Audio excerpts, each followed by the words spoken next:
la primera conferencia de la Semana de la Mujer. Es un personaje muy interesante y el ponente me ha dicho que lo presente con unas palabras que quería que en vez de saltarle a él, le saltáramos a la persona que tenemos en este momento. Entonces, a ver si lo hago bien y él luego me felicita.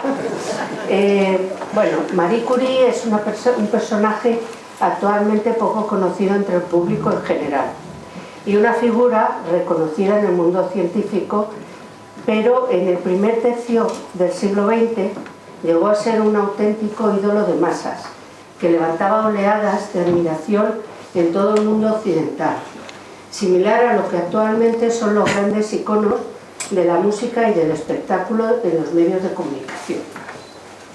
Hoy en día a la mayoría de la gente le suena el nombre de Marie Curie como una científica importante que hace un siglo descubrió la radioactividad y a la que incluso algunos parece que recuerdan que le concedieron uno de los primeros premios Nobel de la ciencia, poco más. Y sin embargo podríamos decir que Marie Curie fue un auténtico gigante en el mundo científico de su época y una personalidad extraordinaria, en la que en todas las facetas de su vida, como mujer trabajadora, como esposa y madre, como ciudadana ejemplar en muchos sentidos y como una persona generosa. Pero en el mejor de los casos solo conocemos algunos detalles de su tremenda aventura científica y quizás de su proyección pública del último tercio de su vida.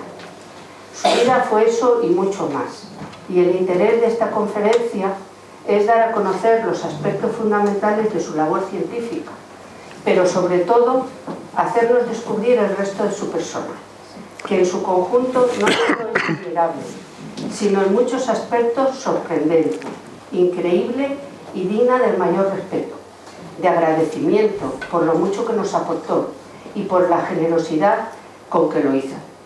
Es un ejemplo de persona que nos ha dejado. Para todo ello tenemos a Vicente Ausín, le vamos a dar muchas las gracias por su tiempo y esperamos salir de aquí con más idea de Marie Curie.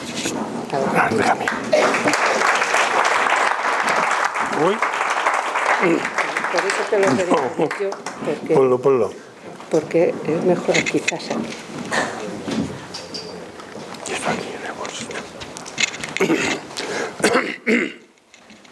Bien, pues muchas gracias por la presentación. Muchas gracias también a todos los que habéis venido esta tarde a oír esta conferencia, tanto en nombre de la Universidad Popular Carmen de Michelena como en el mío propio. Espero no aburriros demasiado y espero también ser capaz de no agotar todo el tiempo, de tal manera que al final podáis hacer alguna pregunta de cosas que no han quedado claras o que no haya podido explicar, porque el personaje da para mucho. Bien, Marie Curie, quiero empezar con esta frase famosa de Marie Curie: en la vida no hay cosas que temer, solo hay cosas que comprender. Esta frase aparentemente tan sencilla es como una declaración de principios. Marie Curie en esta frase recoge o resume lo que fue toda su labor científica, su objeto en la vida. Lo que ella se propuso por encima de todo era comprender las leyes físicas, o por lo menos lo que ella fuese capaz de realizar. Mientras las cosas no se entienden, se tiene miedo sobre ellas.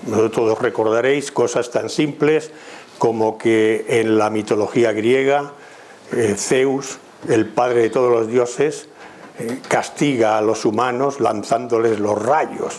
¿Por qué? Porque en aquella época nadie era capaz de poder determinar de dónde procedían los rayos y a qué obedecían. Por lo tanto, esta, digamos, ignorancia es lo que nos conduce a temer las cosas e a inventarnos leyendas para explicarlas. Lo mismo podría decir pues, los eclipses de sol. Los eclipses de sol durante muchísimos miles de años fueron un elemento de adoración y de temor por parte de los pueblos indígenas, porque nadie sabía explicar aquello. Esta declaración, por tanto, responde a esa voluntad científica de desentrañar los secretos de la naturaleza y de ponerlos a disposición de la humanidad, como veremos a continuación. Bien. Como ya se ha dicho en la presentación, lo que la mayoría de la gente puede conocer de Marie Curie son estos pocos datos: que nació en Polonia, que fue física y química, que le dieron 2 premios Nobel y que inventó la radiactividad. Poco más. Y eso es muy importante, ¿eh? La única mujer, la única en toda la historia de la ciencia que recibió 2 premios Nobel. Pero es que Marie Curie, además, como persona, fue enorme. Aquí tenéis recogido de una manera resumida la cronología básica de Pierre y Marie Curie. ¿Por qué de Pierre y Marie Curie? Porque Pierre Curie, que es la persona, el científico francés con el que se casa Marie Curie, fue, digamos, no solo la pareja sentimental, sino la pareja científica, con Marie Curie hasta su muerte en 1906. Luego proseguiría Marie Curie sus investigaciones. Como veis, en esta cronología resumida se pueden distinguir 4 grandes periodos en la vida de Marie Curie, que son los que voy a seguir desde su nacimiento.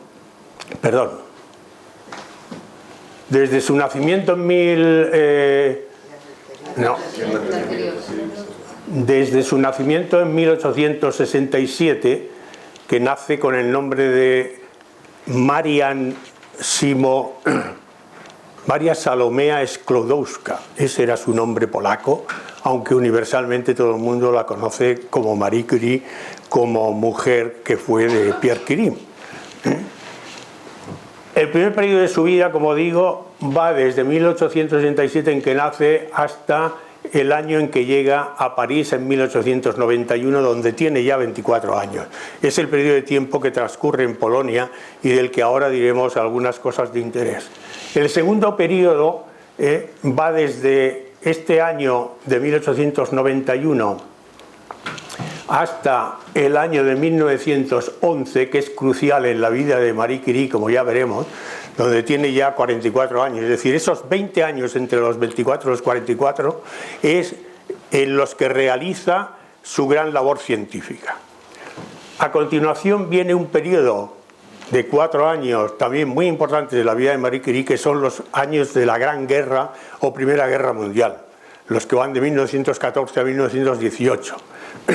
En esa guerra Marie Curie no fue a pelear, no fue a luchar, fue a curar y a aportarse un conocimiento a la curación de muchísimos soldados heridos y en circunstancias muy negativas. Y luego, por último, el periodo que va desde 1918 hasta su muerte en 1934, con 67 años, ya me estoy equivocando de... Ese último periodo le coge ya a Marie Curie en un estado de salud muy precario a causa de las radiaciones que había recibido durante esos 20 años de investigación científica, y ella los utiliza para difundir el conocimiento del radio, la radioactividad y sus posibilidades curativas. Bien, en este periodo de infancia y juventud, que va desde 1867 hasta 1890, aparentemente no ocurren cosas demasiado importantes en la vida de Marie Curie, pero sí hay 2 circunstancias que van a condicionar posteriormente la vida de esta persona. La primera es que los padres y los abuelos de Marie Curie habían sido personas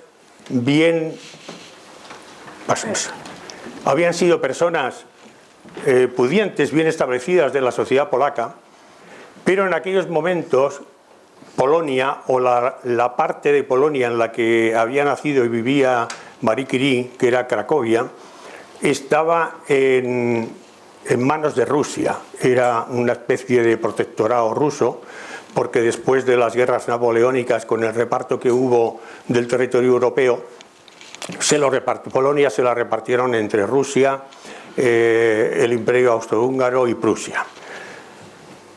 Eso suponía que toda la legislación y todo el gobierno de esa parte de Polonia estaba bajo la ley rusa.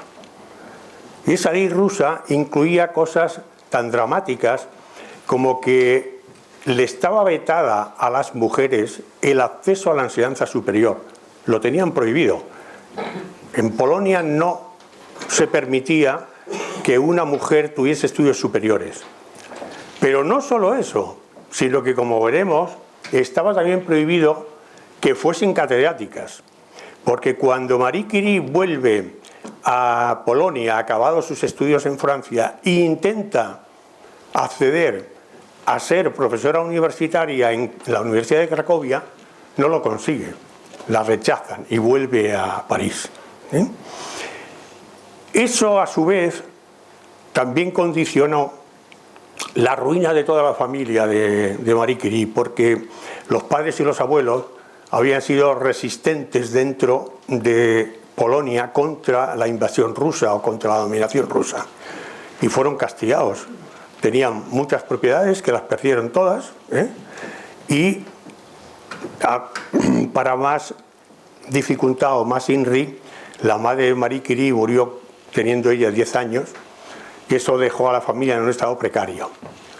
Pero como tenían una voluntad tremenda de salir adelante, la hermana mayor una de las hermanas mayores de Marie Curie, Bronislawa, que quería estudiar medicina, se fue a París a estudiar medicina, pero no tenía dinero, la familia no tenía dinero. Y entonces Marie Curie ingresó como institutriz en una familia pudiente polaca para conseguir dinero y pagarle los estudios de su hermana. En esa situación estuvo 3 años, y eso es lo que explica que Marie Curie hasta 1890 estaba, digamos, ligada a ese contrato con su hermana, que no le permitía a ella hacer o seguir su carrera como hubiese querido. De todos modos, en todo ese tiempo no perdió pie y consiguió, hasta los 23 años en que estuvo ahí, consiguió tener una formación en física y química considerable. El padre era profesor de física y matemáticas, le enseñó mucho, y luego había algunos liceos más o menos clandestinos, porque eran liceos polacos perseguidos por los rusos, donde también estudió, y también tuvo una formación importante de la mano de un primo suyo que había sido alumno de Mendeleev, el inventor de la tabla periódica de los elementos, que era ruso, pero este primo es el que le introdujo el conocimiento bastante profundo de la química. Ese conocimiento será muy importante en el desarrollo científico de Marie. Me vais a perdonar, pero tengo que beber agua.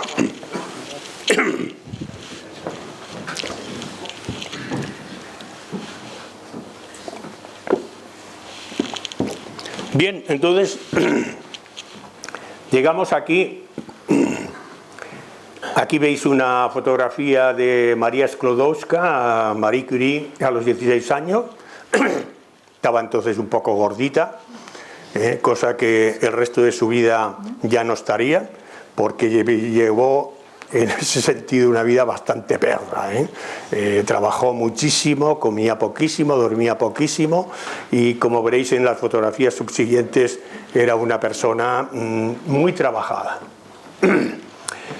Llegamos entonces al año 1891, con 24 años, ella llega a París, ya ha terminado su hermana mayor los estudios, y ella entonces hace un salto en el aire porque no tiene ninguna asistencia económica, pero está tan decidida a estudiar y a investigar que ella se va a París.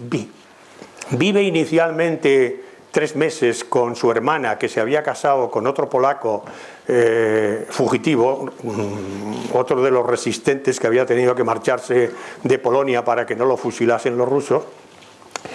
Pero en esa situación, o con esa situación, solo duró 3 meses. Ella enseguida se desplazó a una guardilla miserable cerca de la Universidad de la Sorbona y estuvo estudiando de manera tan intensa. Ya había sido una alumna muy sobresaliente en Polonia. Todos los sitios donde fue alumna número 1 y sacó medallas de oro y todo eso. Eso no le abandonaría nunca. Y en 3 años, de 1891 a 1894, consigue sacarse 2 licenciaturas, la de matemáticas y la de física. ¿Cómo? Pues llevando una vida, como he dicho antes, perra. Estudiaba entre clases y estudios, pues podía llegar a 18 horas diarias. Apenas comía. Vivía en una guardilla sin calefacción, sin nada, o sea, en una situación, ya digo, totalmente precaria. Y en el 94, cuando acaba sus estudios superiores, ya tiene 2 licenciaturas por la Sorbona, y se plantea qué va a hacer, pues ¿qué creéis que va a hacer? Pues vuelve a Cracovia porque ella quiere ser profesora en la universidad de su país y la rechaza. Entonces, por encima de todo está su deseo de seguir esa carrera científica, de no arreglarse ante las dificultades, y entonces dice, pues lo siento mucho, pero me volveré a París. Es entonces en París cuando se apunta en curso de doctorado las clases de Pierre Curie, el que será su marido. Pierre Curie la conoce como alumna, queda absolutamente prendado, no de ella físicamente, que también era guapita, sino de su inteligencia. Para Pierre Curie lo que le atrajo terriblemente de esta mujer fue la inteligencia que tenía.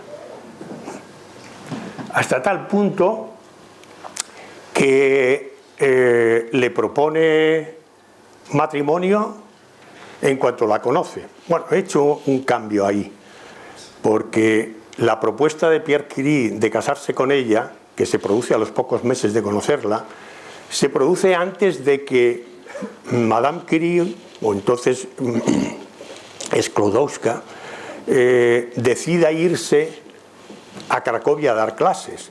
Y Pierre Curie, que ya para entonces tenía 37 años y era un científico muy reconocido, había descubierto el efecto piezoeléctrico,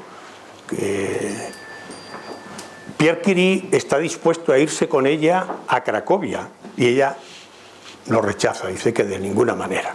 Pero cuando vuelve a París después de su fracaso en Cracovia, pues entonces ya el enamoramiento tanto físico como mental es inevitable y acaba en boda, evidentemente, de manera que se casan muy tempranamente. Y nada más casarse, Marie Curie le plantea a su marido Pierre, que ya en aquellos momentos era director de la Escuela Municipal de Física y Química de París, le plantea que en qué cree que puede hacer su tesis doctoral. Y Pierre le dice lo siguiente: hay un científico también francés, Henri Becquerel, que acaba de descubrir un fenómeno nuevo del que se sabe prácticamente nada. Lo ha publicado en uno de los artículos científicos de la época, y ese fenómeno llamado radiactividad no responde a ninguna de las leyes físicas hasta entonces conocidas. Y Pierre le propone a Marie que haga la tesis doctoral estudiando ese fenómeno. Se encuentran entonces con un problema gordo, y es que no hay laboratorio, no tienen laboratorio. Hasta que Pierre Curie, digamos, haciendo uso de sus prerrogativas como director de la Escuela Municipal de Física y Química, consigue que les cedan un barracón, un almacén abandonado que tenían con trastos, y allí montan un laboratorio prácticamente artesanal, con 4 trastos. Aquí tenéis a Pierre Curie en 1895, que es cuando se casa con Marie Curie. Aquí veis la foto de boda de estos dos señores. Como veréis, los trajes no son muy ostentosos, no son, por supuesto, traje blanco. Marie Curie durante toda su vida sería una persona muy austera y que no se distinguió en absoluto por su vestimenta. Y además hay otro detalle curioso en esta foto. Es una de las pocas fotos en que a Marie Curie se le puede apreciar una cierta sonrisa, una pequeña sonrisa. El resto de las fotos que se conocen de ella es una persona muy seria. Ya en el final de su vida es sobre todo una persona abatida. Esta es la única en la que se ve. Bien. Esto corresponde a una foto ya con su hija Irene, que seguiría la misma carrera de su madre, también consiguió el premio Nobel. Esto es una fotografía en la que están los dos con su hija teniendo 2 añitos. Y esta es una imagen de la mierda de laboratorio que tuvieron que montar estos pobres. Aquí a la izquierda podéis ver a Marie Curie en su laboratorio, y aquí, no sé si aprecia muy bien en la foto, veis una miserable estufa. Eso era lo único que tenían para calentarse en aquel laboratorio, con temperaturas que en París habitualmente en invierno, y más antes que ahora, estaban en los 5 y los 6 grados bajo cero. En esas condiciones trabajaban. Tenían de todos modos una herramienta muy poderosa en sus manos, y es que el efecto piezoeléctrico que he dicho antes que había descubierto Pierre Curie les sirvió para diseñar, fue diseño de Pierre fundamentalmente, porque además de buen científico era buen ingeniero, sabía inventarse cosas. Elaboraron un electroscopio basado en el efecto piezoeléctrico que multiplicaba por mucho la sensibilidad de cualquier electrómetro que hasta entonces se hubiese utilizado. Y gracias a ese aparato consiguieron tener una capacidad de investigación y de profundización muy grande. Bien, pues en este laboratorio es donde desarrollaron, hicieron sus primeros pinitos, y se centraron fundamentalmente en el estudio de unos minerales radioactivos ya muy conocidos en la época, sobre todo la pechblenda y la calcolita, que son minerales que tienen en su composición uranio, torio y otra serie de elementos que son los que va a descubrir Marie Curie.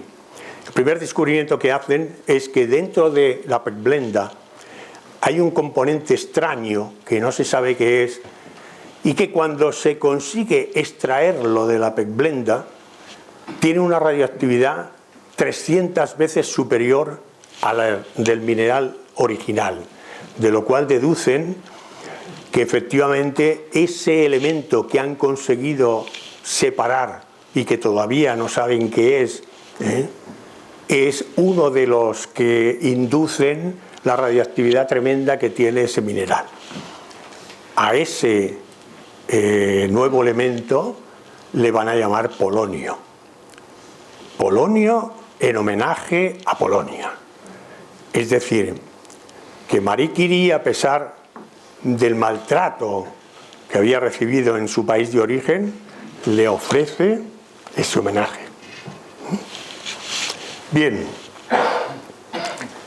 Por el descubrimiento del polonio y posteriormente del radio, en 1903 les van a conceder el premio Nobel.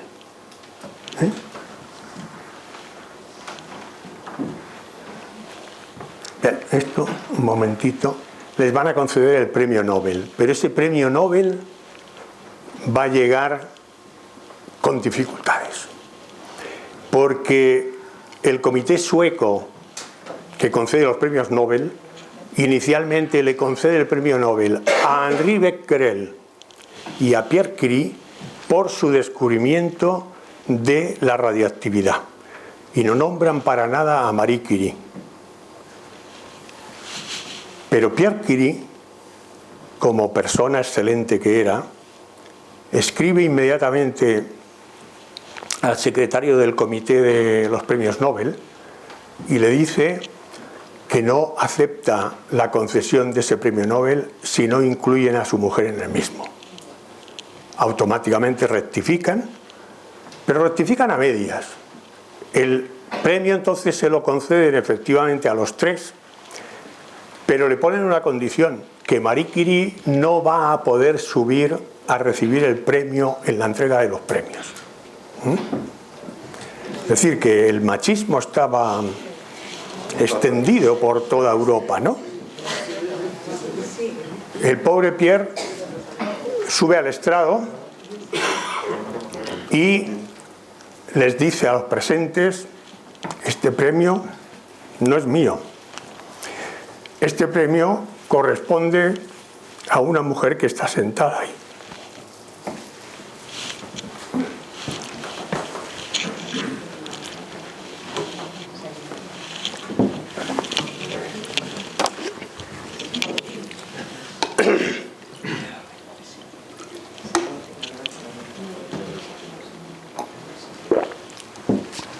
Como veis, por tanto, este primer premio Nobel que se le concede a Marie Curie junto con Pierre Curie y Henri Becquerel fue muy peleado.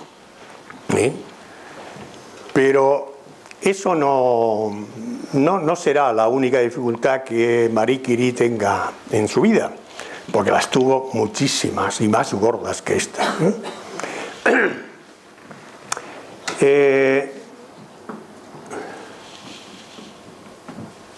Aquí os he puesto un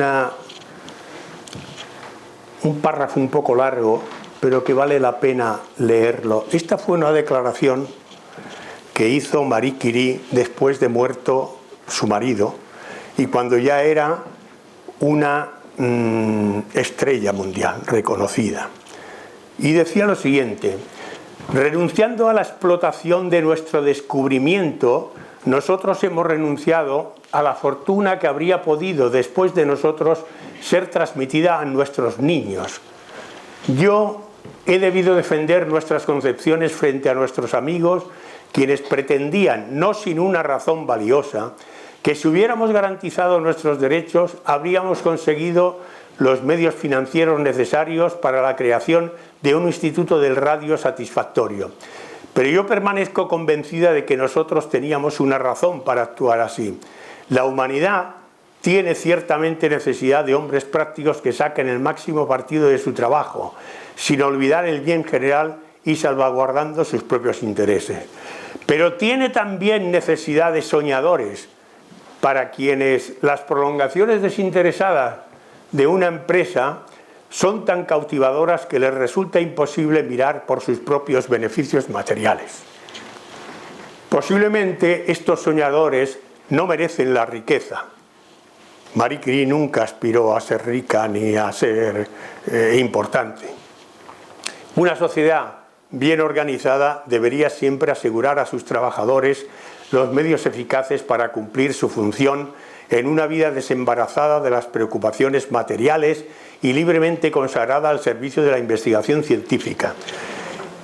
Esto, que es un ejemplo de honestidad tremendo y que realmente choca en nuestra sociedad, es decir, oír esto hoy en día no sería entendido. Podríamos incluso decir este tío gilipollas, ¿no? Porque vaya unas cosas que se le ocurren. Esto iba unido con una concepción muy estricta que tenía Marie Curie de la labor científica. Ella consideraba que el conocimiento científico no nos pertenece a uno o al inventor. El conocimiento científico le pertenece a la humanidad, es de la humanidad. Y por lo tanto, en su cabeza no incluía la patente. Ella pudo patentar el descubrimiento del radio, pero no lo hizo. ¿Y qué consiguió con eso? Consiguió un desarrollo tremendo del radio, porque la industria del radio se desarrolló inmediatamente después de su descubrimiento. Y de la industria del radio hubo mucha gente que se hizo supermillonaria. Y Marie Curie pudo haber sido supermillonaria si hubiese patentado su conocimiento. No lo hizo porque ella tenía el convencimiento de que el conocimiento científico es propiedad de la humanidad, no le pertenece a nadie.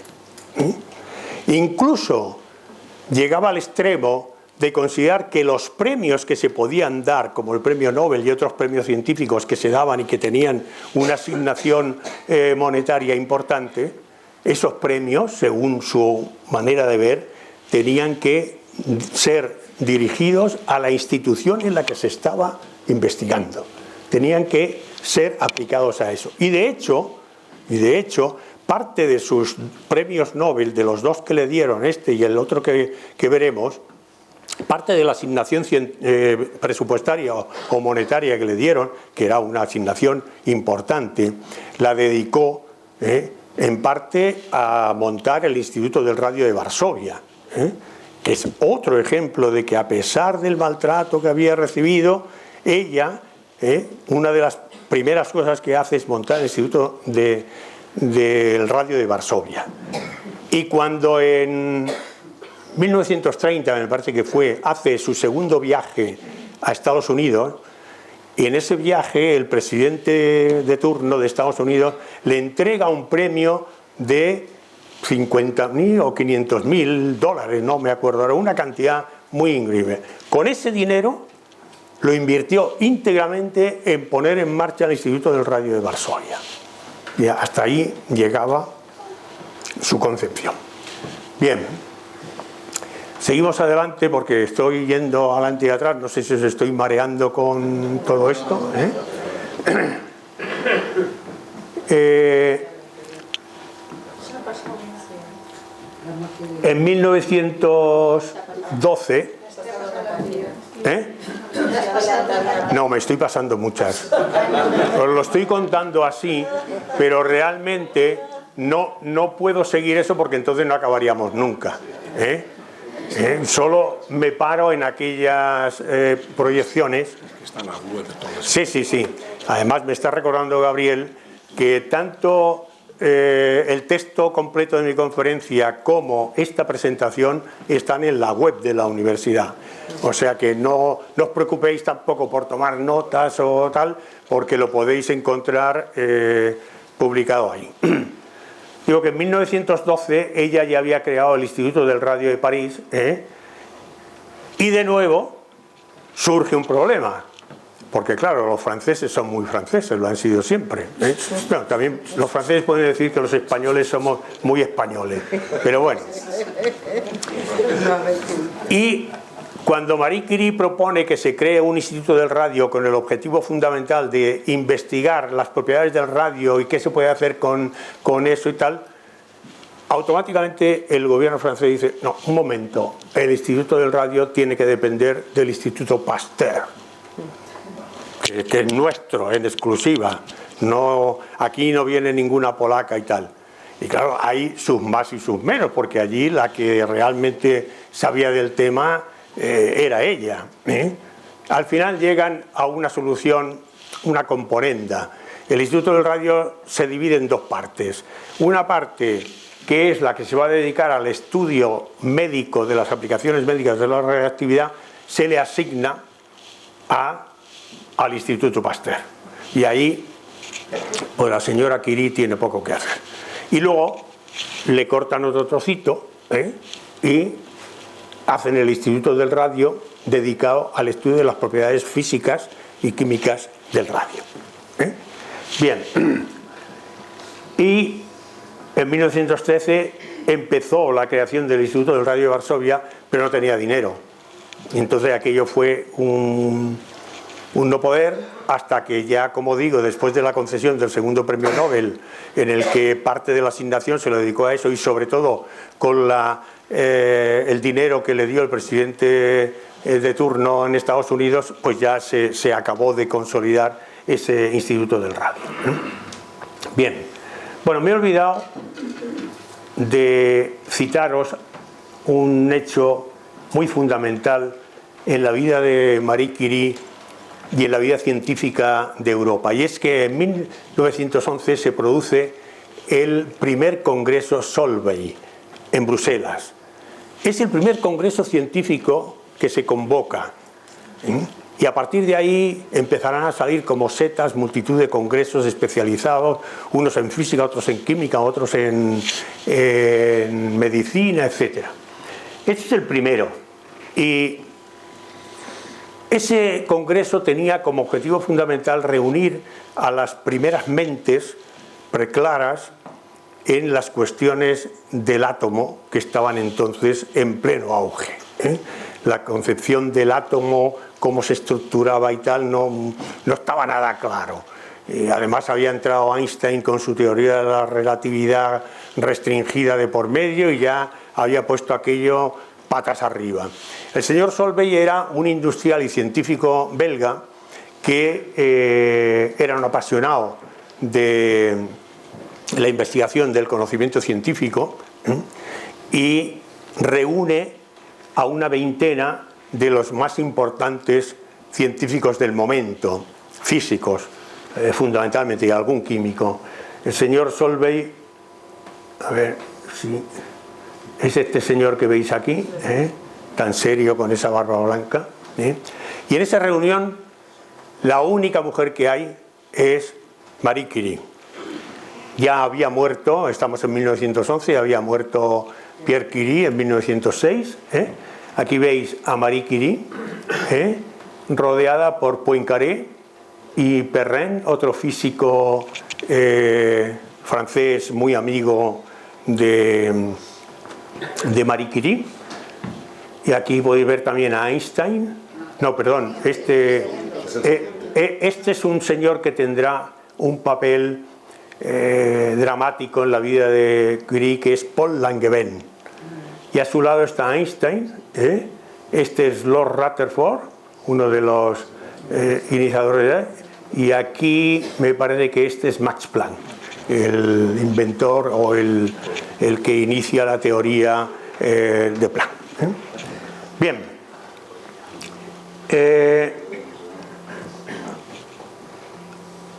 me he olvidado de decir que 1911 es un año tremendamente importante en la vida de Pierre Curie, porque no solamente se produce el primer Congreso Solvay en el que asiste ella como única mujer, sino que además le conceden el segundo premio Nobel, que como veréis, este es el diploma, y se lo conceden a Marie Sklodowska-Curie.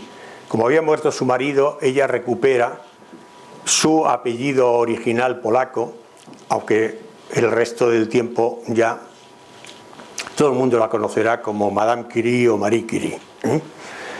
Y en ese mismo 1911 se produce el escándalo con Paul Langevin, del que ahora hablaremos, y ocurren otras muchas cosas, entre ellas que Marie Curie, a pesar de tener 2 premios Nobel, es rechazada por la Academia de Ciencias de París.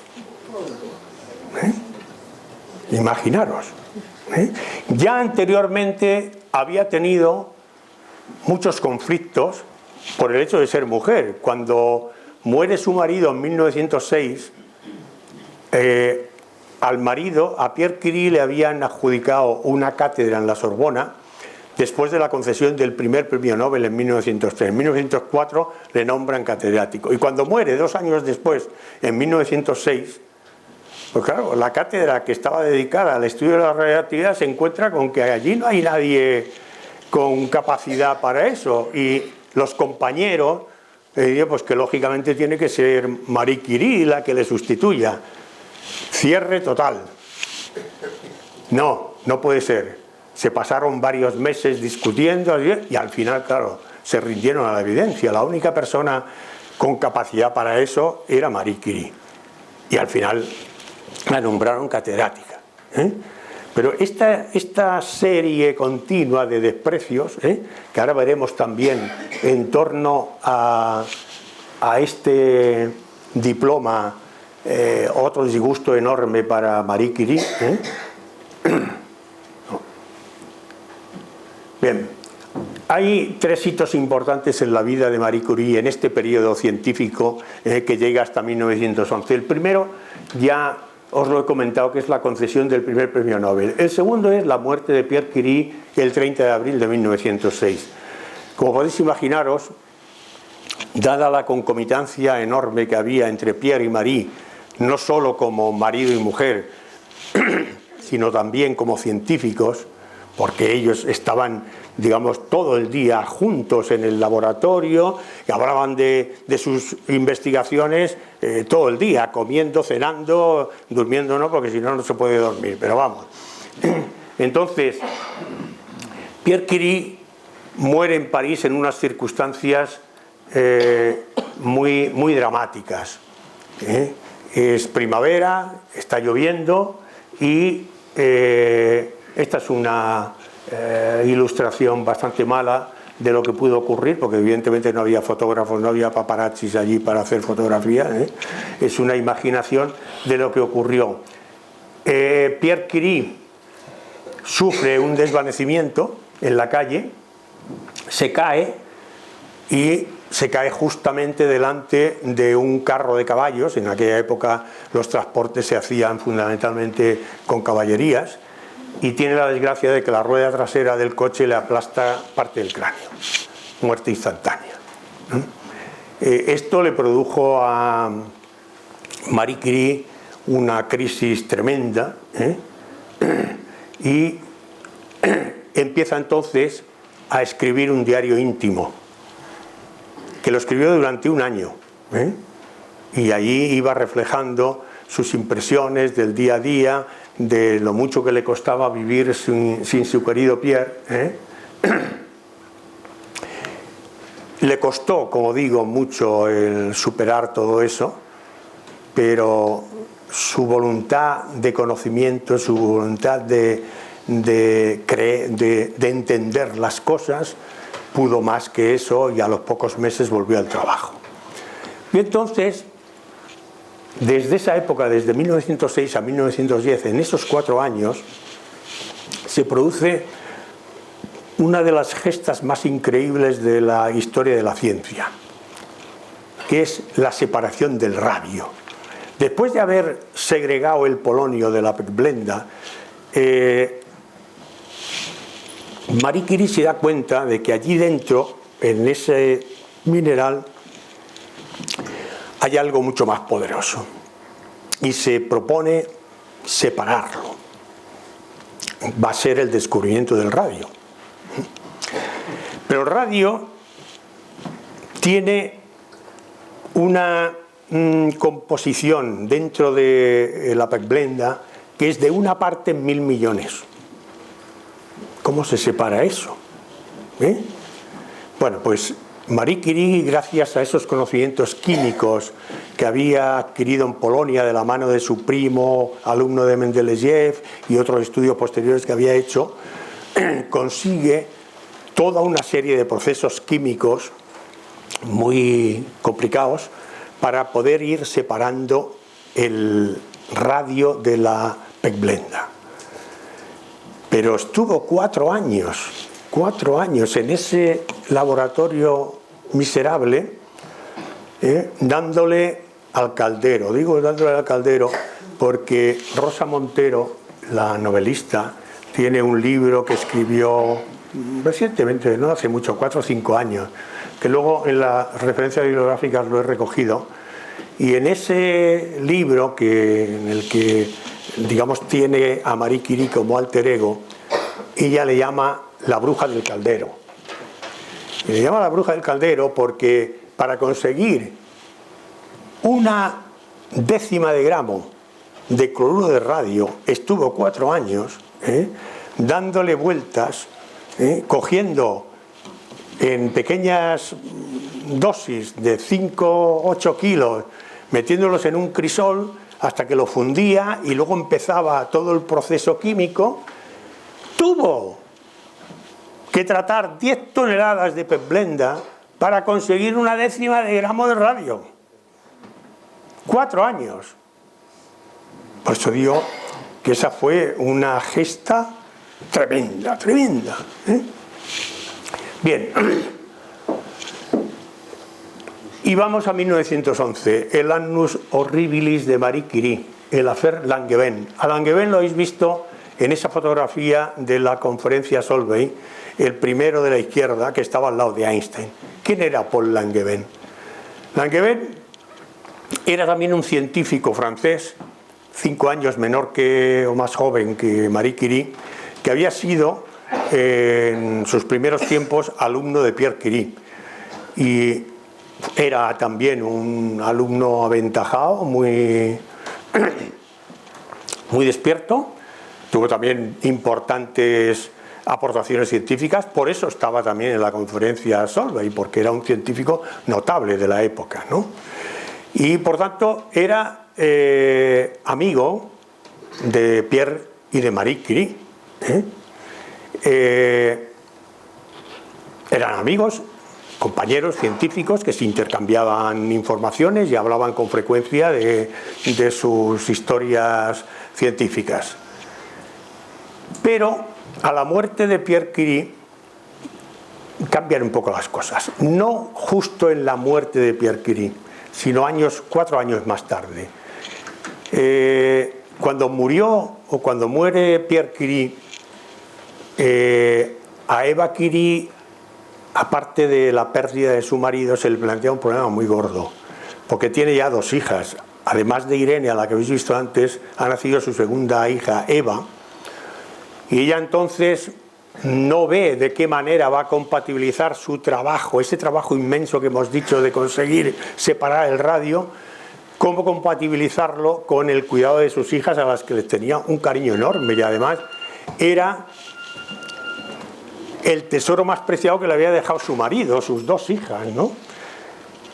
Y tuvo muchos momentos de vacilación hasta que se da la circunstancia de que el padre de Pierre Curie, que había quedado viudo hacía unos meses, decide irse a vivir con Marie Curie y sus hijas para cuidar a sus hijas y que Marie Curie pueda seguir su carrera científica. Pues bien, durante ese tiempo de 2006 hasta el 2010 están así, pero a comienzos de 2010 muere el padre de Marie Curie. Digo, perdón, el padre de Pierre Curie, perdón. 1910. Sí, 1910. Entonces, a los pocos meses de la muerte del padre de Pierre Curie, la relación entre Marie Curie y Paul Langevin cambia. No son ya solo compañeros y amigos, empiezan a intimar más y acaban siendo amantes. Bueno, aquello en principio pues tampoco era para escandalizarse, había muchas situaciones así. Únicamente había un problema, que Paul Langevin estaba casado y tenía 4 hijos.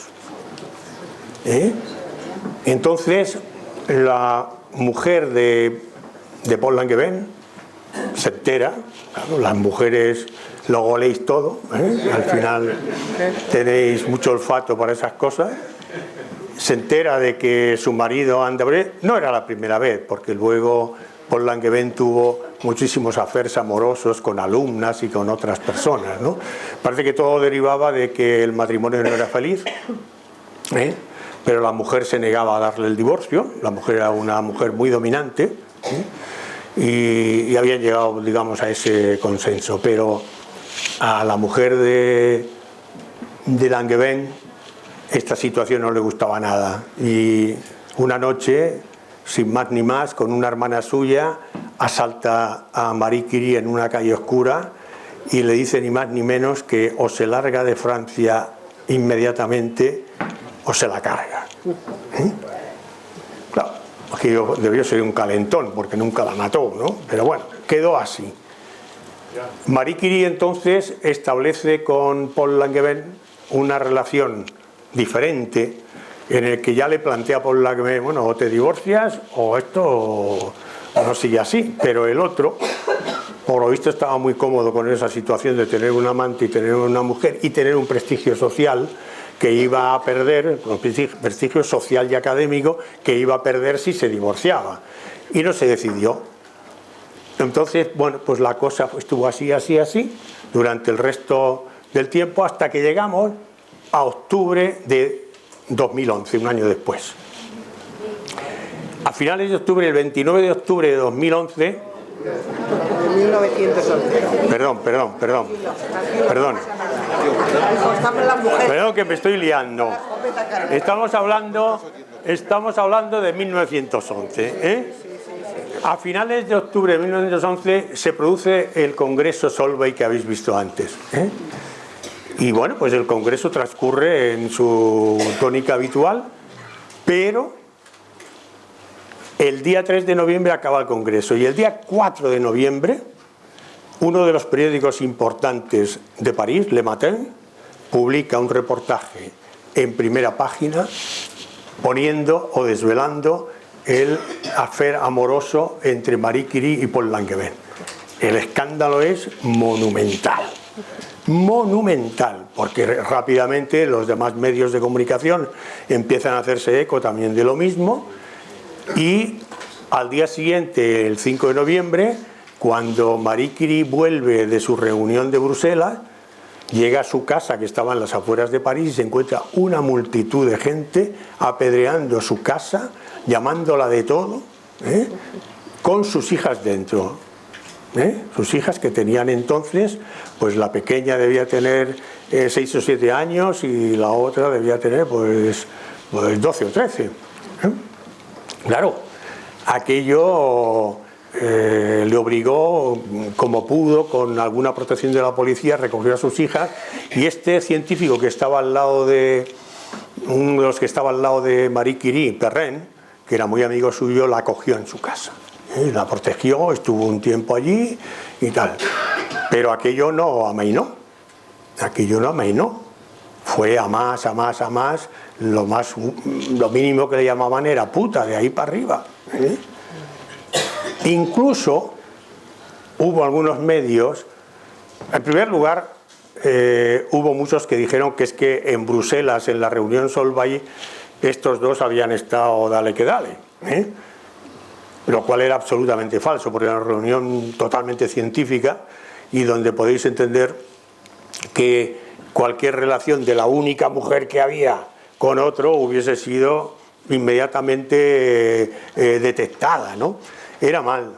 Pero es que incluso hubo periódicos que llegaron a publicar que esa relación se remontaba a la vida, estando en vida Pierre Curie, que ya entonces estos dos eran amantes. Era todo mentira, absolutamente mentira. El escándalo llegó a ser de tal calibre que eso afectó a la concesión del segundo premio Nobel, que se produce inmediatamente después o durante el Congreso Solvay. Durante el Congreso Solvay, el Comité de los Nobel decide otorgarle el segundo premio Nobel a Marie Curie. Pero otra vez hay problemas, porque el secretario del Comité de los Premios Nobel le escribe a Marie Curie una carta diciéndole que lo lamentan mucho y que no consideran procedente, dado el escándalo social que se ha montado, no consideran procedente que pueda subir a recibir el premio, que se quede en su casita, que ya le mandarán el dinero. Entonces, claro, eso a Marie Curie, que ya estaba hecha polvo con esa campaña en los medios de comunicación, pues la desarma totalmente, ¿no? Pero no se arredra. Marie Curie, además de todo lo que hemos dicho, tenía mucho carácter. Y entonces, bueno, esto es una carta que le escribió Einstein a Marie Curie en cuanto se enteró de toda esa campaña difamatoria que había en prensa hacia ella. No os la digo completa porque vamos bastante mal de tiempo, pero sí que quiero recalcar este último párrafo. Dice: si la chusma continúa metiéndose con usted, simplemente no se moleste en leer esas tonterías, déjelas para los reptiles para los que han sido inventadas. Esa era la opinión de Einstein respecto a todo este escándalo. Einstein, además, fue una persona que defendió mucho a Marie Curie, con la que tuvo una relación científica y de amistad muy grande. Tuvieron muchos periodos de vacaciones juntos, etcétera, y la apreciaba mucho. Bien, hubo otros muchos científicos que la apoyaron, todos los que estaban en la reunión Solvay, porque era una excelente compañera que se hacía querer, ¿no? Pero en cambio hubo otros envidiosos que exigieron incluso la expulsión de Francia, primero que le quitasen la cátedra y segundo que la expulsasen de Francia. Así que la campaña, como digo, fue tremenda. Entonces, en medio de todo eso, cuando el secretario de los premios Nobel le escribe a Marie Curie invitándola a que no vaya a recibir el premio Nobel, ella le contesta esto. Le escribe una carta y le dice: la acción que usted me recomienda me parece que sería un grave error por mi parte. En realidad, el premio me ha sido concedido por el descubrimiento del radio y el polonio. Creo que no hay ninguna conexión entre mi trabajo científico y los hechos de mi vida privada.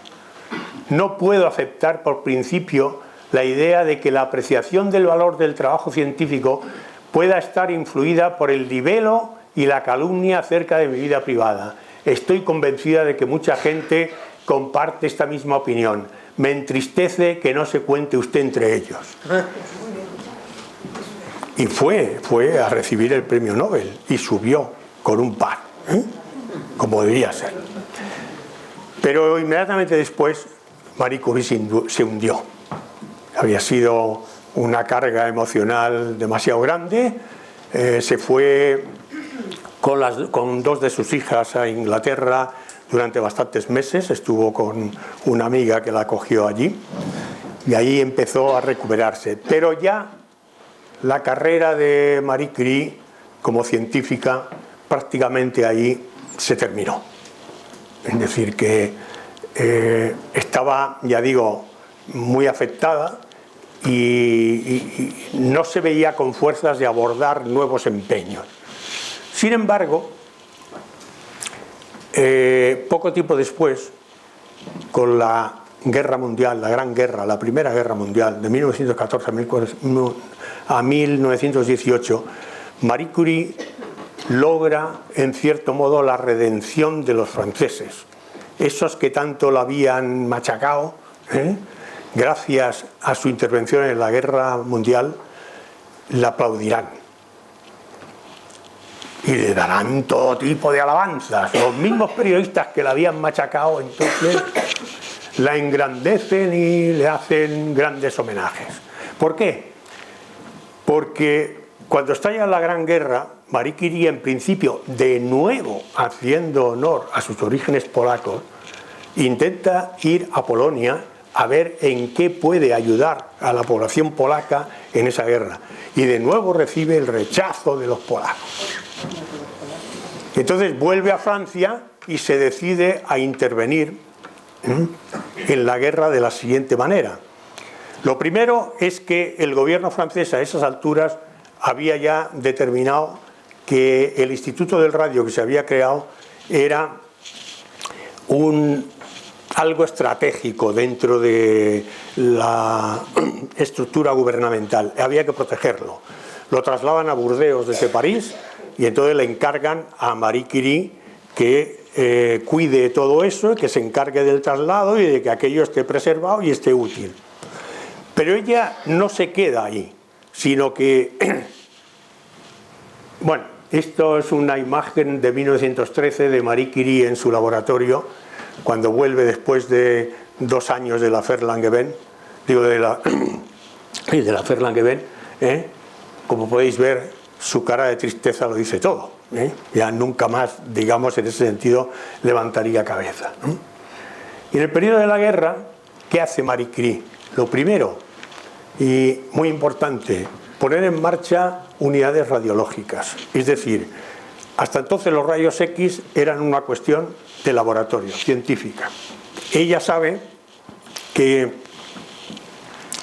los rayos X permiten ver la osamenta y por lo tanto son un medio excelente de diagnosticar fracturas diversas y algunas muy, muy difíciles.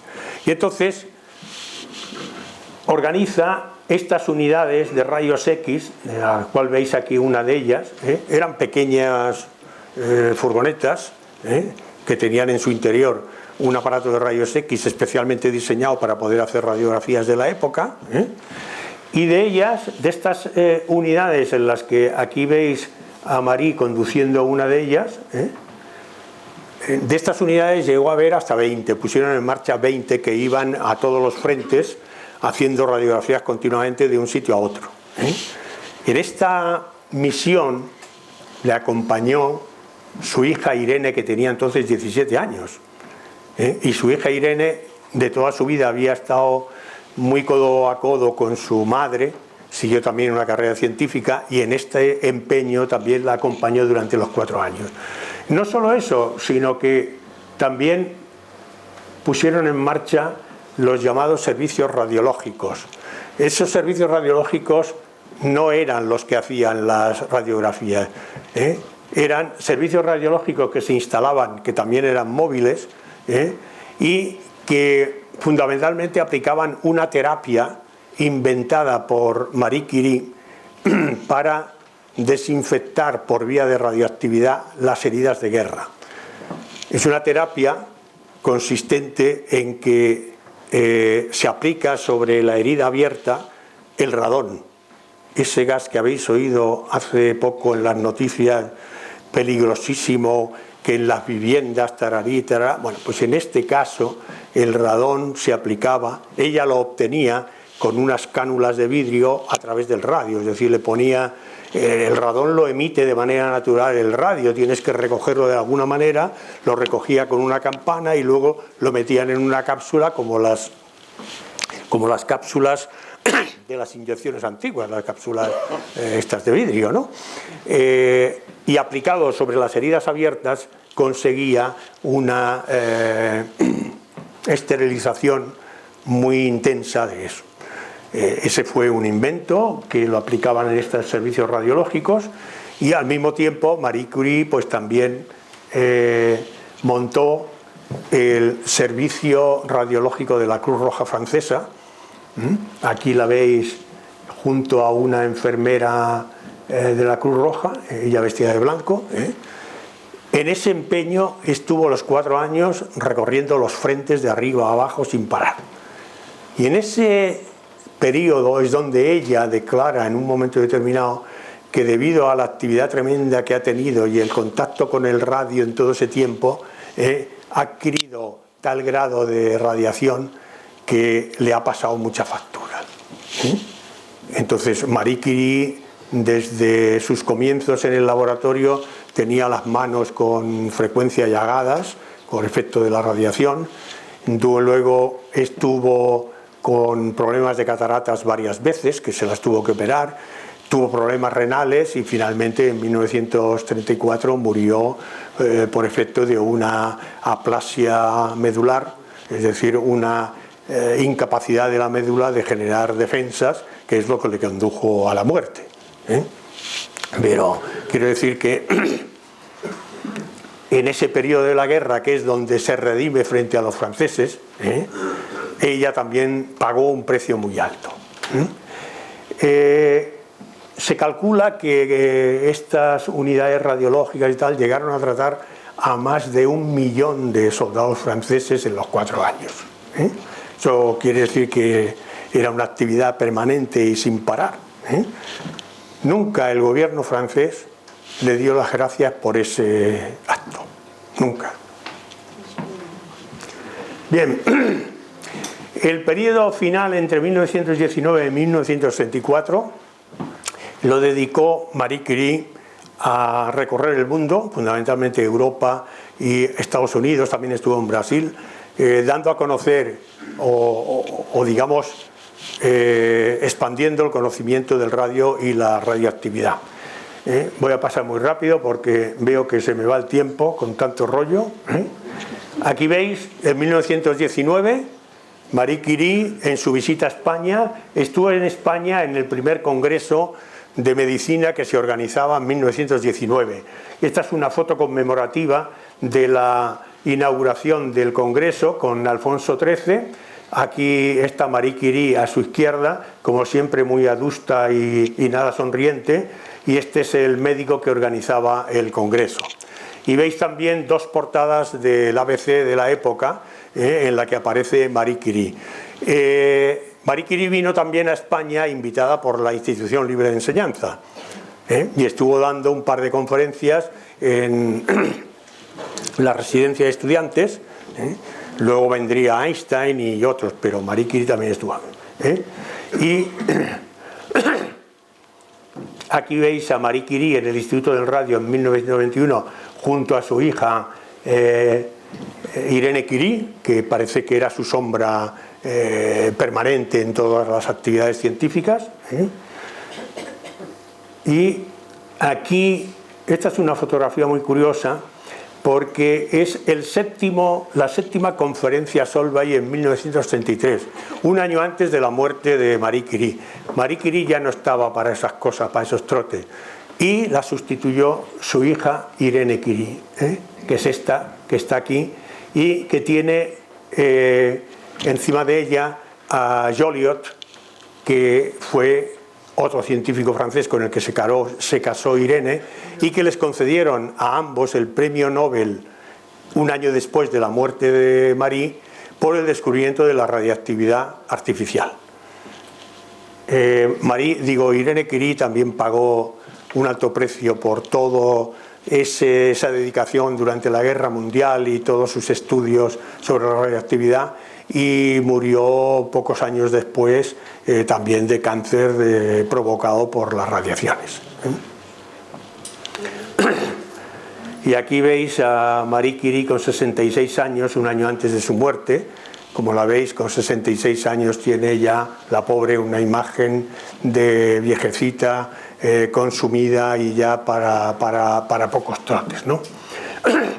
Esta es una imagen muy curiosa donde podéis ver a la izquierda, son las dos hijas de Marie Curie, a la izquierda Irene, la que se dedicó, hizo carrera científica y le concedió el premio Nobel, y a la derecha Eva Curie. Eva Curie era 7 años más joven que su hermana Irene y tuvo una carrera totalmente diferente. Ella no quiso seguir la carrera científica, se casó con un diplomático americano, estuvo entre otras embajadora en Turquía, y fue una personalidad muy reconocida y apreciada. Era periodista, novelista, pianista también, tuvo una educación exquisita y escribió 3 años después de su muerte, escribió un libro que lo publicó la editorial Austral. Es la biografía de Marie Curie, si lo queréis ver por ahí. Es difícil de encontrar actualmente, es una biografía muy emotiva, donde se ve el cariño tremendo que había entre madre e hija. Marie Curie tuvo siempre un cariño y una dedicación tremenda a sus hijas. A pesar de su dedicación científica, estuvo con sus hijas permanentemente. Bueno, ya nos queda poco tiempo. La labor y aportación científica de Marie Curie ya os la he ido explicando, es ese descubrimiento de la radioactividad, pero quiero dedicarle algún momento a este punto, la fiebre radiactiva. Desde aproximadamente 1905 a 1935, en esas treintena de años, se produce un fenómeno curiosísimo, que es el que de repente el descubrimiento del radio provoca un entusiasmo universal, porque la gente ha llegado a la conclusión, o mejor dicho, le han inducido a pensar que el radio es la panacea universal, que lo cura todo, y sobre todo que va a curar el cáncer. Hasta el punto de que cuando en 1919 Marie Curie aterriza por primera vez en Estados Unidos, en Nueva York, le hacen un recibimiento, como ha dicho la presentadora, como si fuese un líder, un ídolo de masas como los actuales, ¿no? Con pancartas, bienvenida y tal, y la reciben como la salvadora del cáncer. Y el New York Times publica en portada un artículo: ha llegado la persona que va a salvar a la humanidad del cáncer. Es decir, que las expectativas que había en aquel momento sobre el uso del radio, de la radioactividad, había mucha gente que estaba convencida de que el radio, esa extraña emisión que llamamos radioactividad, les iba a provocar un beneficio tremendo. Claro, eso fue explotado comercialmente de una manera increíble. Empezaron a aparecer productos con radio por todas partes, comercializados, como ahora nos lo presentarían en Amazon o nos lo pondrían en un anuncio en televisión. Había cremas maravillosas, rejuvenecedoras a base de radioactividad, cremas que curaban todo tipo de arrugas y tal, elixires mágicos que podían curarlo todo, desde cálculos renales hasta no sé qué, hasta todo lo curaba, y la gente lo compraba, y aquello fue un negocio tremendo. Hubo multitud de gente que se hizo millonaria con eso. Por eso he dicho antes que si Marie Curie hubiese patentado su descubrimiento del radio, se hubiese hecho multimillonaria, pero esa no era su concepción. Todo bueno, no me privo de deciros, para que os sorprendáis, que hubo hasta balnearios de radón. El radón, que ahora nos dicen que es malísimo, peligroso, y que además es cierto, porque el radón lo respiramos y machaca los pulmones, ¿no? Bueno, pues en Centro Europa, sobre todo en Prusia y en Austria, donde había bastantes minas de pechblenda y tal, en esos países se publicitaban balnearios de radón, que consistía en que en las minas, muchas de ellas abandonadas ya, del radio, entraba la gente con sus albornoces, como se entra ahora en los balnearios, y se sentaban allí a charlar un ratito, media hora, una hora, respirando el aire de aquel que tenía una cantidad de radón considerable y que creían que les era muy saludable. Hasta ese extremo llegamos. Todo eso acabó de manera radical, porque ya en toda esa época y desde casi los comienzos de la radioactividad se empezaba a conocer que la radioactividad tenía efectos perniciosos y que no había que jugar con ella. Los primeros síntomas que se vieron fue de mujeres que se dedicaban entonces a pintar las esferas de los relojes y de los aparatos de control de los aviones, como entonces no había lucecitas LED como ahora que lo encienden todo, pues una manera de que en vuelos nocturnos los aparatos se pudiesen ver, los que miden la altura, la presión, la temperatura y tal, era pintándoles las rayitas con una solución de radio. Y lo pintaban chupando los pinceles, es decir, que tenían, pues como hemos hecho todos muchas veces, de chupar el pincel para que... Y a base de eso, muchas mujeres tuvieron cáncer de lengua, de boca, de laringe y de todo. Entonces ahí es donde empezaron a darse cuenta, aquí hay algo que no funciona. Pero el hecho definitivo y fundamental, de donde ya se pusieron las antenas, mucho cuidado, fue como ocurre actualmente con un personaje famoso en aquella época, un jugador de béisbol famosísimo en todos los Estados Unidos, que tenía un problema de hombro, de tirar la pelota y esas historias, ¿no? Y entonces se decidió a probar un elixir maravilloso de esos que había salido y que decía que lo curaba todo.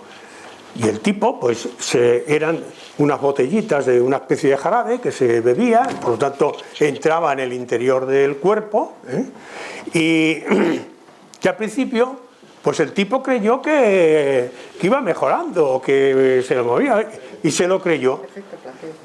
Y entonces empezó a tomar esa medicina de manera sistemática durante 2 años. Dicen que se llegó a tomar hasta 1000 frascos del cacharro ese. Pero este hombre empezó enseguida a tener una decadencia física considerable y acabó hecho un desastre. Internamente estaba roto, no le funcionaba nada. Es decir, que a base de ingerir tal cantidad de material radiactivo, pues todos los órganos se le habían deteriorado hasta un punto en que aquello era imposible. Entonces sí, entonces dije, uy, aquí hay algo que pasa. Y entonces fue cuando empezaron a poner en marcha las medidas de protección radiológica. En fin, bueno, como se me va el tiempo, bueno, de estas fotografías tienen interés para que veáis con qué desenfado y con qué falta de precaución Marie Curie y su hija Curie manejaban los elementos radiactivos. Fijaros, Marie Curie tiene ahí en la mano un matraz con una solución radiactiva y va a echar una pequeña cantidad en esa cápsula que tiene en la mano izquierda, y para eso va a utilizar esa pipeta soplando por ella. Es decir, que soplaba para que saliese el líquido, pero claro, algo le entraría, digo yo, ¿no? Aunque fuesen solo vapores. Y no es solo esa. Fijaros, aquí esta es su hija, Irene Curie, manejando también una muestra, y aquí ya no es la doble, es que ya hay que chupar, que en cuanto te descuides te tragas un dañito, ¿no? O sea que esa era la manera, y aquí están las dos, la hija y la madre, con una imagen similar. No es extraño, por tanto, aparte de lo que hemos dicho anteriormente de la gran cantidad de radioactividad que recibió durante la Gran Guerra, ya anteriormente en el laboratorio había recibido una cantidad de radiación enorme. Voy a terminar ya rápidamente haciendo unas pinceladas de Marie Curie como persona. Fue una gran investigadora y descubridora de la radioactividad, y en esa faceta la conoce y la admira la mayoría de la gente. Pero no fue solo eso, fue también una gran personalidad y en muchos otros ámbitos de la vida. Ya he dicho que Marie Curie fue una mujer, aparte de su gran personalidad, una mujer que se enamoraba como todas las mujeres. Le tuvo un amor tremendo a su marido Pierre. De hecho, la última entrada de su diario, cuando muere Pierre y ella se decide a escribir su diario durante un año, la última entrada dice esto: mi hermoso, mi querido Pierre amado, oh, la nostalgia de verte, de ver tu sonrisa bondadosa, tu dulce rostro, oír tu voz grave y dulce, y de apretarnos el uno contra el otro como hacíamos a menudo. Pierre, no quiero soportar esto, la vida no es posible. Pierre, jamás tendré suficientes lágrimas para llorar esto, jamás tendré suficientes pensamientos para recordarlo, y todo lo que pueda hacer y sentir ante semejante tragedia será en vano. Es decir, era una mujer que se enamoraba como todas, no era un monstruo de la ciencia, ¿no? Hay dos detalles que no puedo saltar por alto de la personalidad es su honestidad y su generosidad. Hay una frase también de Einstein que posiblemente lo resume todo, que es esta: Marie Curie probablemente sea la única persona científica que no se ha corrompido por la fama. Un gran ejemplo de honestidad. Fijaros que Einstein no dice es una de las pocas personas, dice quizá es la única que no se ha corrompido por la fama. Y Einstein debía saber de lo que hablaba, ya que no es ninguna tontería. Bien, a lo largo de lo que os he dicho en la conferencia, pues ya habéis podido ver lo de la honestidad, lo de la generosidad, pues Ya os he leído la frase anterior en la que ella explicaba por qué no quiso patentar sus inventos, y entendió que eso era propiedad de la humanidad. Donde decía, la sociedad tiene también necesidad de soñadores para quienes las prolongaciones desinteresadas de una empresa tan cautivadora que les resulta imposible mirar por sus propios beneficios materiales. Fue una gran educadora, amiga y compañera. Durante toda la guerra civil educó y enseñó a multitud de gente a manejar los aparatos de rayos X y todas las tecnologías que ella había inventado. Fue una gran compañera. Todos sus compañeros de los congresos Solvay la adoraban. Y fue una gran amiga también. Y también tenía grandes amigos como los que la acogieron cuando su persecución y tal. Fue también una gran patriota y pacifista. Su participación en la guerra era para curar, no se dedicó a inventar bombas radioactivas ni nada de eso, sino todo lo contrario. Aquí tenéis la tumba de los Curie en el Panteón de París. Esto también merece una pequeña frase. Marie Curie, después de toda esa persecución que sufrió en Francia, tuvo que esperar hasta 1995, 61 años después de su muerte, para que el presidente Mitterrand la llevase al Panteón de personas ilustres de París. Lo hizo con su marido, claro, para que no quedase duda de que estábamos hablando de franceses. Pero bueno. Que Marie Curie, como mujer trabajadora, poco tengo que añadir después de lo que he dicho. Es una persona que trabajó inmensamente a lo largo de toda su vida, durante su época joven de estudiante, ayudando a su hermana, estudiando como una caníbal, luego en el laboratorio, dale que te pego con el caldero hasta que consiguió el radio, y después durante la guerra mundial, etcétera, etcétera. A partir de 1920 ya la cosa fue distinta, ¿no? Porque mira, aquí tenéis la frase famosa de Curie en inglés. Marie Curie es una de la única de las celebridades cuya fama no la ha corrompido, ¿no? Y aquí veis otra fotografía curiosa. Esta es del segundo viaje de Marie Curie a Estados Unidos, y veis que ella está aquí sentada, rodeada de periodistas y camarógrafos, lo cual pone de manifiesto que era realmente una personalidad muy reconocida en el mundo. Y está sentada porque es que no puede ya estar de pie. Es que está tan machacada que por eso dice, ya os lo he leído antes, que por desgracia no podía aceptar todas las invitaciones que le habían hecho a visitar escuelas y centros y tal, porque es que su vida no le daba más. Voy a acabar muy rápidamente con un tema muy controvertido, que es la faceta feminista de Marie Curie. No voy a repasar ahora todo lo que os he dicho antes sobre el enfrentamiento que tuvo Marie Curie con el mundo machista de su época, en Polonia, en París, esa persecución tremenda que tuvo con el affaire Langevin, etcétera, etcétera, y luego incluso con la concesión de los 2 premios Nobel, que en los 2 casos tuvo problemas debido al machismo de la época, ¿no? Por eso, para mucha gente, para muchas feministas, Marie Curie no es realmente una feminista pues como puedan ser Simone de Beauvoir o Clara Campoamor o Victoria Kent en España. No fue una activista feminista, no estuvo por el mundo reclamando la igualdad de los sexos y tal. Pero sin embargo tuvo tal enfrentamiento y abrió tal brecha en el mundo masculino que muchos la consideran como, evidentemente, una de las mayores precursoras feministas.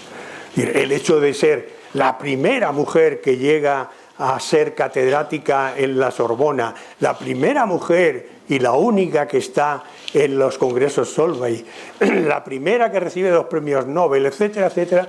Todo eso la convierte en una pionera que ha tenido que luchar incansablemente para superar todas esas barreras machistas. Pero a pesar de eso, hay algunas feministas intransigentes que ponen a Marie Curie como uno de los prototipos de lo que se ha dado en llamar, en expresión de Simone de Beauvoir, la mujer pelota. La mujer pelota, que según la definición de Simone de Beauvoir consiste en aquella mujer que es capaz de hacer un gran sacrificio para salir adelante en un mundo tremendamente machista, pero que luego se pliega a las exigencias de ese mundo. Dice exactamente, luego se presta a ser utilizada por esa misma sociedad para reforzar la discriminación. Su imagen es rebotada, de ahí la denominación de pelota, contra las demás mujeres, con el mensaje de que si una mujer se esfuerza lo suficiente, consigue triunfar. Si una mujer no consigue triunfar, no es por impedimentos sexistas, sino porque no vale lo suficiente. Eso es lo que la definición de mujer pelota que da Simone de Beauvoir y que muchas feministas, desde mi punto de vista intransigentes, le asignan a Marie Curie. Yo lo dudo porque Simone de Beauvoir tuvo esta frase relacionada con Marie Curie: solo después que las mujeres empiezan a sentirse en esta tierra como en su casa, se ve aparecer una Rosa Luxemburg, una Madame Curie. Ellas demuestran deslumbrantemente que no es la inferioridad de las mujeres lo que ha determinado su insignificancia. Así que si Simone de Beauvoir llegó a decir esto de Marie Curie, dudo mucho que pensase en Marie Curie cuando dijo aquello de la mujer pelota.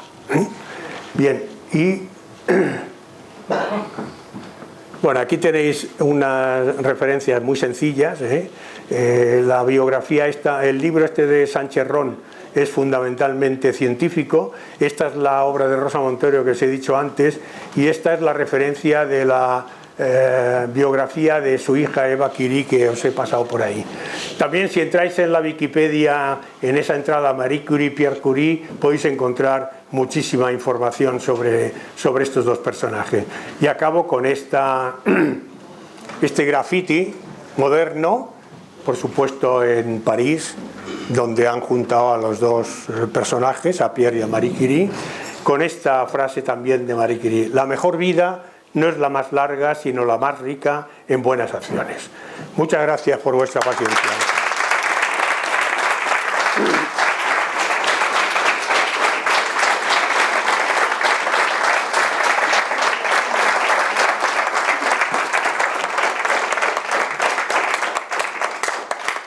Bueno, y ahora no sé si tenéis alguna pregunta que hacer y la puedo responder. Dime.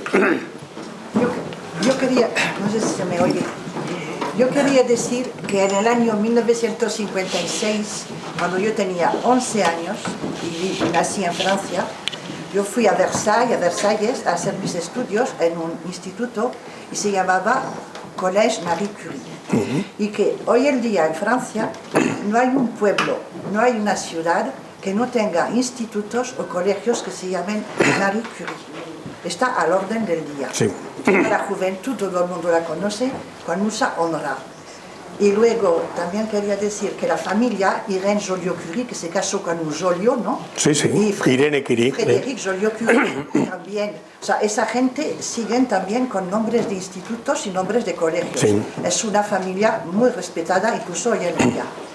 Y también, no estoy tan segura, pero esa familia era más bien de izquierdas. Sí. Defendían mucho el mundo de izquierdas. Sí. Y eran como también en su tiempo muy ecológicos. Por ejemplo, les gustaba mucho ir de vacaciones a Bretaña, ir al campo, en bicicleta. Sí, Toda la familia iba en bicicleta, o sea, no iban en coche. Era de esa forma de ser de esa gente. Totalmente cierto, pero ya he dicho que la redención de Marie Curie viene después de la Gran Guerra, debido al enorme esfuerzo y la gran aportación que hizo, y que a partir de ahí pues prácticamente tenía el mundo rendido a sus pies. Francia no iba a ser una excepción cuando además había nacido en su mundo científico, ¿no? Y efectivamente es así. Lo mismo ocurre en Polonia. En Polonia hay multitud de instituciones, colegios y tal que llevan el nombre de Marie Curie, tiene muchas estatuas, y el Instituto del Radio de Varsovia lo creó ella, ¿no? O sea que... Los que estamos aquí no estaríamos si no hubiera sido gracias a sus descubrimientos. Sí, sí. Porque todos los que estamos en esta sala, en algún momento de nuestra vida, hemos pasado un examen radiológico. ¿De dónde viene? Sí. De allí. Efectivamente. De allí. Y muchos no estaríamos en vida. Creo que le debemos muchísimo a esa mujer. Sí, señor.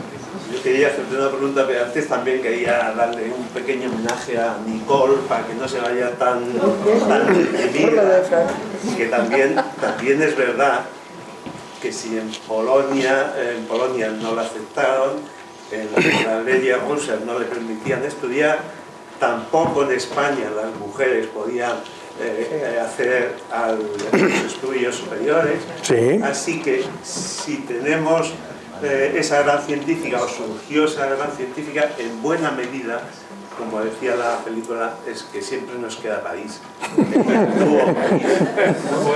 Y luego, una pregunta.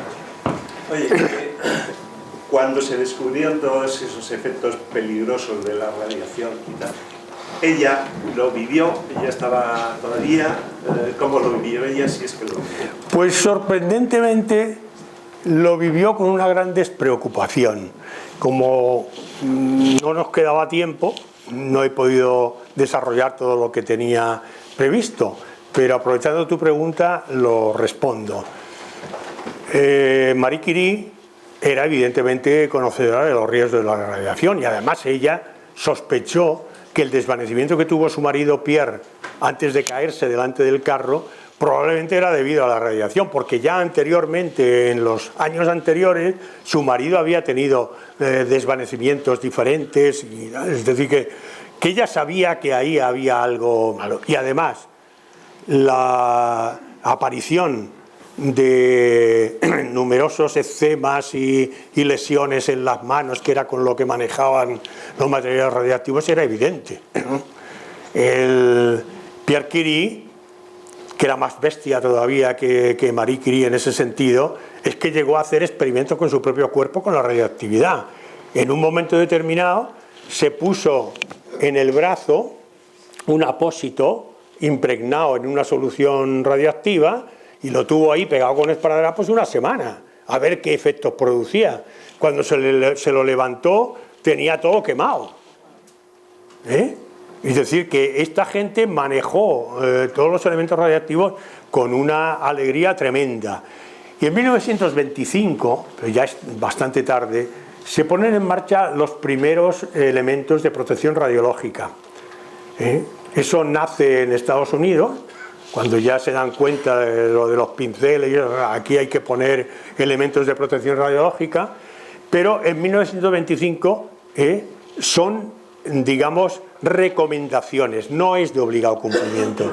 Hoy en día el reglamento de protección radiológica, que está mucho más desarrollado y mucho más completo, es de absoluto obligado cumplimiento. No puede haber una instalación radiactiva en ningún país desarrollado, y en España entre ellos, que no tenga elementos de protección radiológica, empezando por la señalización que habéis visto con frecuencia, donde hay aparatos de rayos X, y el manejo de los elementos radiactivos está evidentemente controlado con medidas de protección. Pero en aquella época no, en 1925, que es cuando aparecen las primeras medidas de protección radiológica, son recomendaciones. Y Marie Curie introduce esas recomendaciones en su laboratorio, en el cual ya en 1925 ella apenas estaba, pero durante toda su existencia, pues el mago de la lámpara que ella tenía, que era el radio y tal, para ella seguía siendo maravilloso, hasta tal punto que el laboratorio de los Curie estaba absolutamente todo contaminado. El laboratorio de los Curie era un espectáculo nocturno con esas vidrieras que habéis visto ahí. Por la noche era como una lámpara fosforescente y con frecuencia los Curie, Pierre y Marie, se daban un paseíto por la noche después de cenar a ver aquel espectáculo nocturno. Es que lo vivían así, lo vivían así. Y actualmente los elementos que se conservan del laboratorio de los Curie y sus libros, los libros de anotaciones y tal, los cuadernos de laboratorio donde apuntaba y tal, todo eso está totalmente contaminado y metido en protección bajo plomo. Se conservan los facsímiles de cara al público. No tuvieron absolutamente ningún respeto por esas cosas. ¿Más preguntas? A ver, Andrés. Sí, con respecto a la visita que hicieron aquí, que hizo aquí, Marie Curie, sobre todo a la institución. 1919. Sí. Quedan rastros, quedan conferencias. ¿Dio alguna conferencia? Sí, dio 2 conferencias. No sé si se conserva, supongo que sí. Si se conserva el texto de la conferencia, fotografía, sí. Por ejemplo, Seguro que la tendrán en la ¿este libro tiene alguna conferencia colgada? No lo sé. No te puedo responder a esa pregunta. María Jesús. Nada, yo quería comentar 2 cosas. La primera es que, bueno, el tema de la protección radiológica es relativamente reciente en España, porque es que yo recuerdo a finales de los años 70 y 80, trabajando aquí en laboratorios, pues no teníamos ningún tipo de protección. Vamos, de hecho a mí se me cayó un frasco que tenía residuos de tritio, se me cayó de las manos, se me cayó en los pies y se me manchó, recuerdo todos los huecos. Es decir, estoy hablando de finales de los años 70 y primeros de los 80. Y en esto había una gran diferencia con el resto de Europa. Sí. En España, con Suiza, por ejemplo, con Basilea, con Basel. Entonces, bueno, que tenemos que tener en cuenta que estoy hablando de los años 70. Sí. O sea, que en estos años... Te explico. Yo hasta el año 71-72 trabajé en la Junta de Energía Nuclear, lo que ahora es el CIEMAT.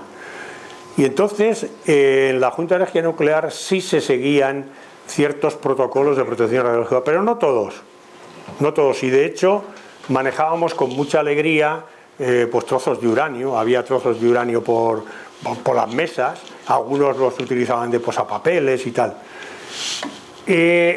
Hasta 1975 no se crea el Consejo de Seguridad Nuclear, y es entonces que además el Consejo de Seguridad Nuclear se crea a partir de la Junta de Energía Nuclear, es decir, que la mayor parte de los técnicos que constituyeron ese primer consejo procedían de la Junta. Ahí es donde empieza a ponerse en consideración las medidas de protección radiológica. Y en pocos años, pues no sé si serían los años 80 o empieza a ponerse como totalmente obligatoria. Hay una inspección muy grande sobre todas las instituciones que había de protección, que manejaban material radiactivo. Pero de todos modos, es que efectivamente en esta época que estamos hablando, años 70-80, todavía se provocaban o se producían muchísimas barbaridades. Yo recuerdo que uno de los primeros problemas que se planteó en RESA, la Empresa Nacional de Residuos Radiactivos, cuando se creó, fue qué hacer con numerosas fuentes radiactivas que se utilizaban para muchas cosas y que muchas de ellas estaban abandonadas y claro, no los podías mandar a la basura. Y uno de los problemas eran las agujas de radio. Eran unas antiguas agujas hipodérmicas que llevaban en el interior una cantidad de radio y se utilizaban como el elemento primitivo de la radioterapia. Es decir, lo que ahora se aplica con la bomba de cobalto o con ¿cómo se llama? Aceleradores de partículas, de protones, etcétera. Entonces era una aguja de radio que te la pinchaban donde se suponía que tenías el tumor, la dejaban un tiempo, de los que se lo han aplicado dice que olían de manera clarísima la carne quemada, es decir, que se les estaba quemando por dentro, y eso pues lo mismo que actualmente la radioterapia se aplica en sesiones de unos minutos y durante 2 semanas o 3 semanas, pues eso era lo mismo, te ponían la aguja para casa y al día siguiente o a los 3 días otra vez y así. Esas agujas de radio, cuando apareció la bomba de cobalto, dejaron de aplicarse y eran carísimas. El radio era un producto súper caro, hasta el punto de que todos los médicos que tenían agujas de radio las tenían en las cajas fuertes, porque el radio era un producto infinitamente más caro que el oro y el platino. Era un producto, ya digo, muy caro. Cuando Enresa se planteó qué hacer con esas agujas de radio, pues lo primero, no se les ocurrió más que decir, bueno, pues nosotros las recogemos, pero eso tiene un coste, porque luego nosotros tenemos que gestionar esos residuos, ponerlos a buen recaudo y tal. Pusieron unas tarifas tan exageradas que no tenían ninguna solicitud. Y se sabe, entonces, off the record, que hubo mucha gente que las tiró a la basura. Y dentro de ello se cayó el frasco este de cristal donde echábamos los residuos radiactivos, fue en el año 78, en el laboratorio. Sí, es posible. Es muy posible. El laboratorio bioquímico de Alberto Sols. Pero te aseguro que a partir de 1990 ya estaba todo ya muy controlado, muy controlado. Bueno, y otra cuestión que Entre quería tanto comentar... tenemos el problema de los pararrayos radioactivos de Tres Cantos. ¿Cómo? Los pararrayos radioactivos de Tres Cantos, que se pusieron en la primera fase, se pusieron muchísimos, después alcanzaron un problema serio. Bueno, yo sobre los pararrayos radiactivos tengo mi opinión particular. Yo creo que ahí el Estado español se gastó un dinero innecesario. Los pararrayos radiactivos tienen una radiactividad mínima y además, yo he dicho muchas veces, la peligrosidad de un pararrayo radiactivo es que usted lo coja, le quite la cinta radiactiva que tiene y se la coma. Entonces sí, entonces resultaría peligroso. Pero por lo demás, el aparato de rayos, perdón, el pararrayo radiactivo lleva una cinta que tiene una impregnación de partículas alfa. De un isótopo alfa. Eso tiene un alcance en aire así, que consigue ionizar el aire de alrededor. Nada más. En cuanto te pongas a 30 centímetros de ahí, es irrelevante.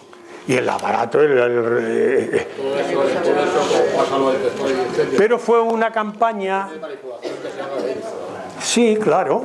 Claro, eso digo, que si coges y te lo comes, pues entonces es peligroso, pero si no, no. Peligroso para los... Más preguntas.